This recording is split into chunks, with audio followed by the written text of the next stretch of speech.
to participate, and that those are ongoing conversations. And who are the other countries who are ready to send troops other than? So I didn't stipulate that any one country was ready to send troops. That was the stipulation of your question, not something I said from here. I'm certainly not going to speak for any country at all in the region. Thank you. Yeah. So thank you. Going back to Netanyahu's speech to Congress, actually.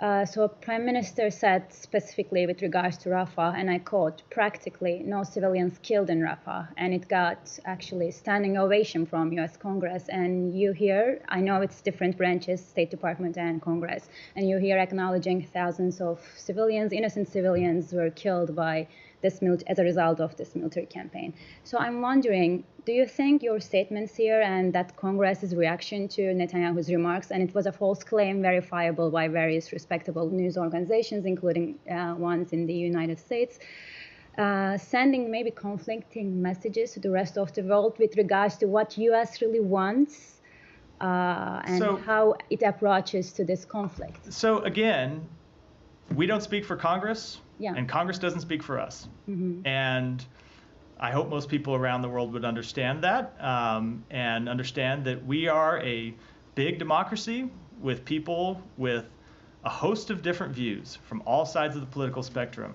There are people inside the Congress, including people who were at the speech today, who strenuously support everything that Israel has done. And there are other members of Congress, including some who are making their views known in the chamber, who strenuously oppose things that Israel does. That's part of what being in a democracy does. I speak on behalf of the executive branch, and I'll continue to make our views known on policy matters. I'll continue to make our views known about the facts of what has happened in Gaza and where we ought to go from here. When it comes to civilian casualties in Rafah, of course there have been civilian casualties in Rafah. We have all seen verified reports of civilian casualties during the conflict there. Now, one thing that is true, the number of civilian casualties in the Rafah campaign is significantly lower than the number of human casualties in the campaign in Gaza City and in the campaign in Khan Yunis. We think that's for a number of reasons. One of the reasons is that a number of people in Rafah evacuated sooner or early in the campaign, before the campaign really began in earnest. Another of the reasons we think is that we were pushing Israel to execute a more limited campaign than what they did in Gaza City and what they did in Khan Yunis, and they ultimately did that. But of course, there were still civilians that died in Rafah, and every civilian death is a tragedy.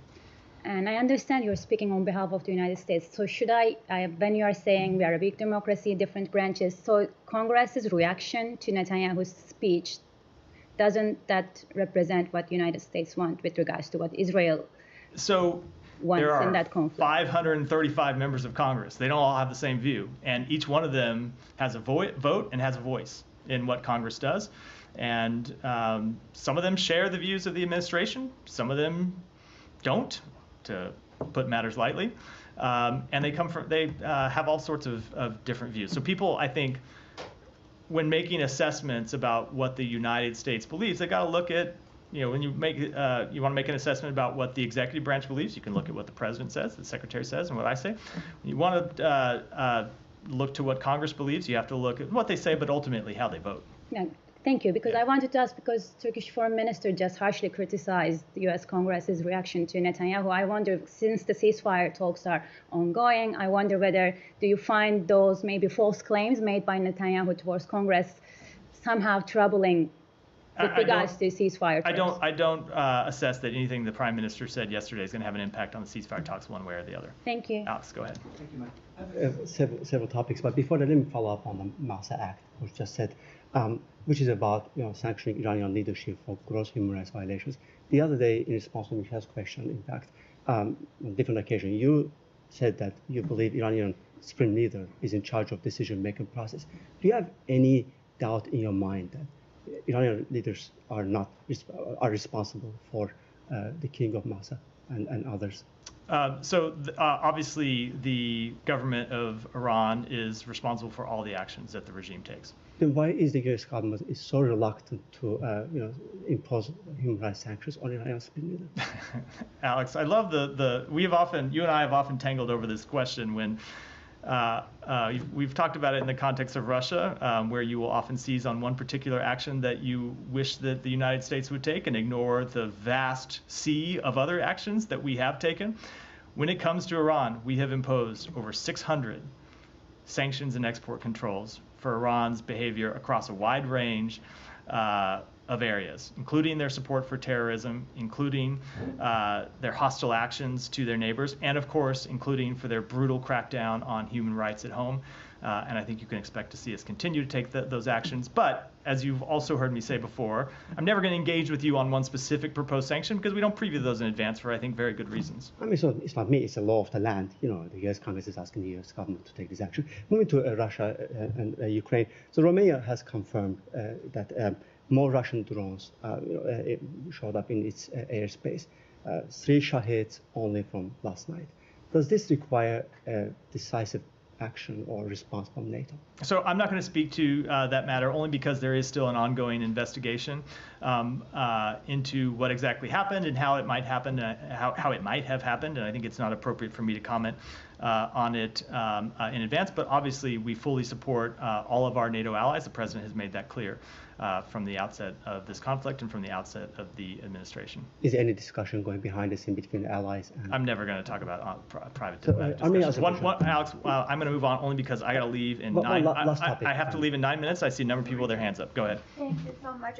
On student visas and Iranian, schools are opening very soon, and there are so many Iranian students still waiting for their visas and clearances. Do you have any plans, any initiatives to expedite the process for these students? So let me just say that every year we welcome thousands of Iranian students to college campuses and universities. We have very strong disagreements with the leadership in Tehran, but we have no quarrel with the Iranian people who are the victims of repression and victims of the brutal tactics by the Iranian regime. Let me just say, there were, just as a factual matter, there were 10,000 Iranian students who studied in the United States during the last academic year, up 16% from the year before, all of whom we granted visas to come and study in the United States. We do expect those numbers to increase over time, but as I've said before, when I've asked about similar matters, I think from Gita actually, I can't speak to the specifics of any one visa case or really any category of visa cases, other than to say that, you know, every visa decision we make is a national security decision.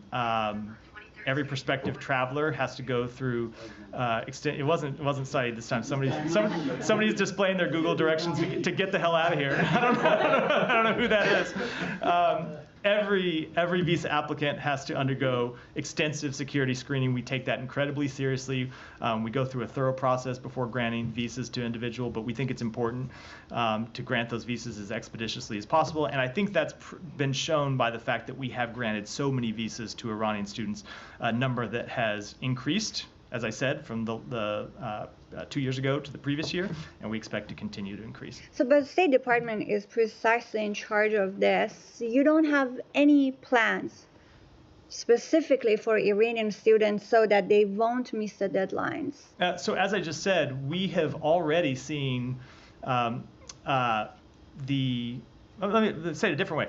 The proof ultimately, I know we always get anecdotal cases that are put forward to us often in this briefing room.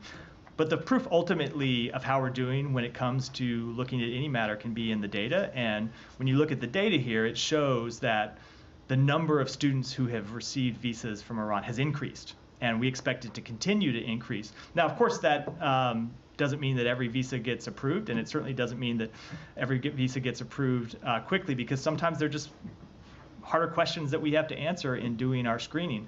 But we do try to go through it as quickly as possible so we can get those visas approved. Yeah. Separate topic on journalist Asu Kamasheva.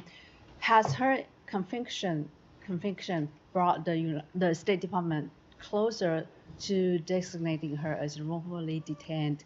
And do you think that designation would have made her conviction less likely?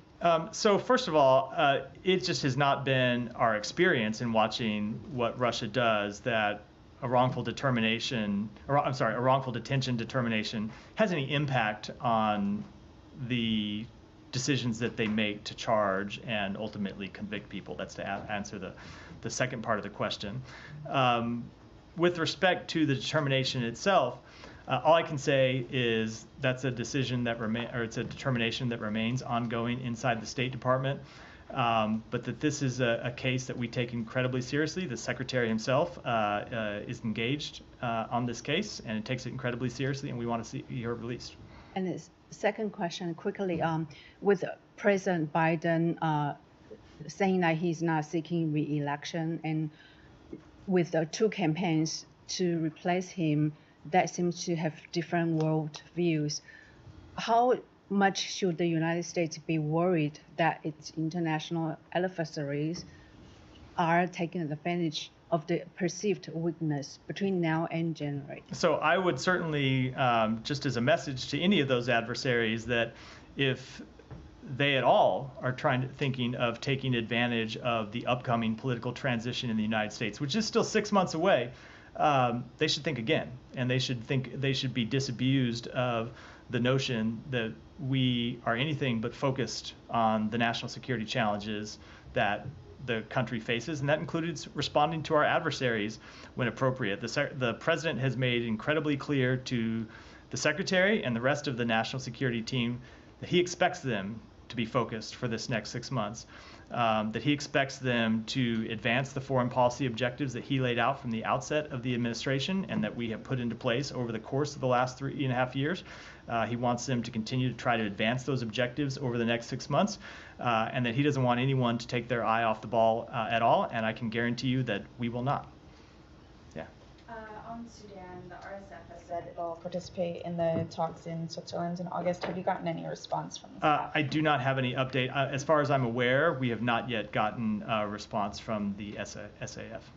Yeah, go ahead. Thank you very much. One on Ukraine and one on Russia. The Ukrainian parliament is preparing to consider a bill prohibiting the Ukrainian Orthodox Church in August. Are you aware of the bill, and do you have any comments? I don't have any comment on the bill, no. And my second question is about the new Arctic strategy unveiled on Monday by the Pentagon. The Deputy Secretary of Defense, Kathleen Hicks, said that Russia asserts excessive claims in the Arctic. Do you agree with this assessment, and can you explain maybe why are they excessive? So I would, when it comes to an assessment made by the Pentagon, for any kind of detailed questions about that assessment, I would defer you to the Pentagon, who also holds a daily press briefing or press briefing several times a week, to question in detail. But of course, we agree with the assessment made by the Pentagon. With that, I'm going to wrap for questions because I do have a plane to catch. But before I go, I just wanted to note that next week is the last week of our Director of Press Operations, Jennifer Williams. I'm not going to be here next week to note it because I'm going to be traveling with the Secretary, but I know all of you in the room have gotten to know her and seen what a great service she provides to the department and to her country. Agreed. Truly one of the best public servants I have worked with in my time in government. A real credit to her profession and a real credit to the department. And I'm going to miss working with you very much, but I certainly wish you well in your next assignment. I know you will continue to make us all proud. So thank you. With that, thanks everyone.